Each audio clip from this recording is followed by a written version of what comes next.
शिव पुराण अध्याय दूसरा। देवराज को शिवलोक की प्राप्ति और चंचूला का संसार से वैराग्य।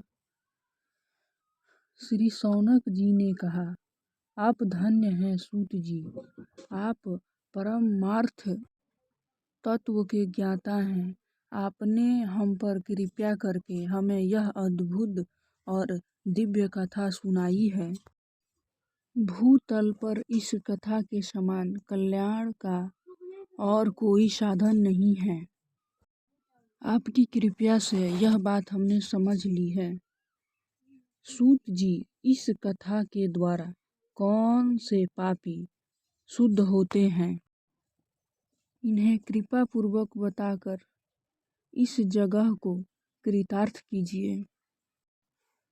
सूत जी बोले, मुने, जो मनुष्य पाप, दुराचार तथा काम, क्रोध, मद, लोभ में निरंतर डूबे रहते हैं, वे भी शिव पुराण पढ़ने अथवा सुनने से शुद्ध हो जाते हैं तथा उनके पापों का पुण्यतः नाश हो जाता है।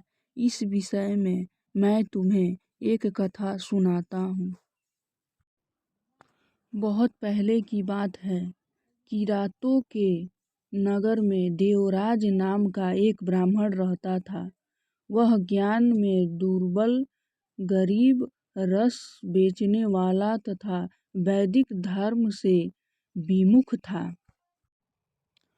वह स्नान संध्या नहीं करता था तथा उसमें वैश्य वृत्ति बढ़ती ही जा रही थी। वह भक्तों को ठगता था। उसने अनेक मनुष्यों को मारकर उन सब का धन हड़प लिया था। उस पापी ने थोड़ा सा भी धन धर्म के काम में नहीं लगाया था। वह वैश्यगामी तथा आचार भ्रष्ट था।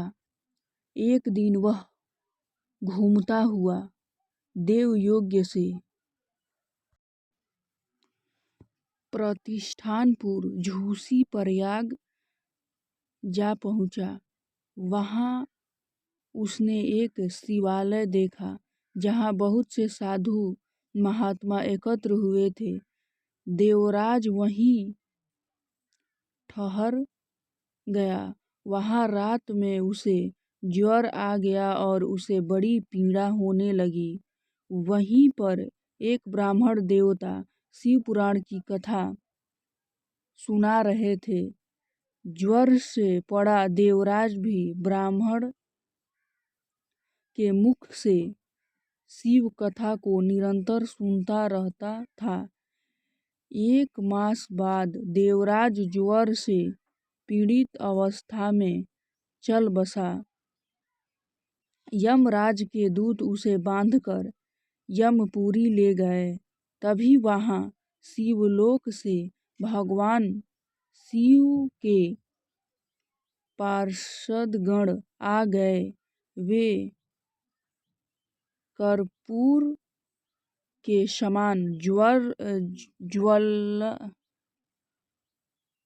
उज्ज्वल थे। उनके हाथों में त्रिशूल, संपूर्ण शरीर पर भस्म और गले में रुद्राक्ष की माला उनके शरीर की शोभा बढ़ा रही थी। उसने यमराज के दूतों को मार पीट कर देवराज को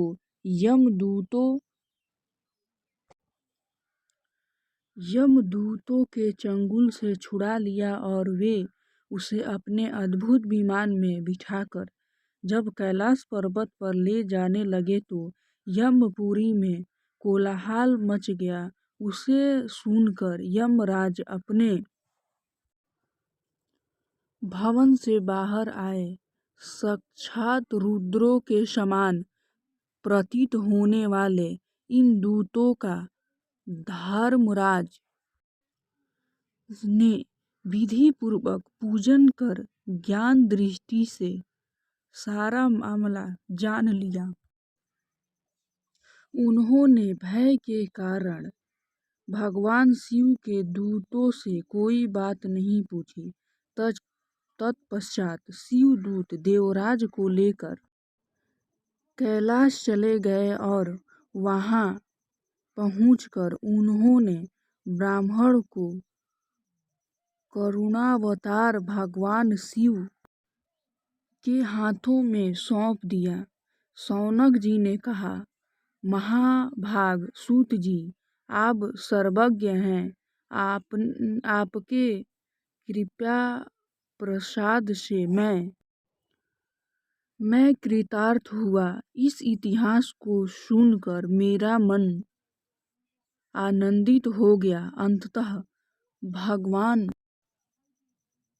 भगवान शिव में प्रेम बढ़ने वाली दूसरी कथा भी कहिए।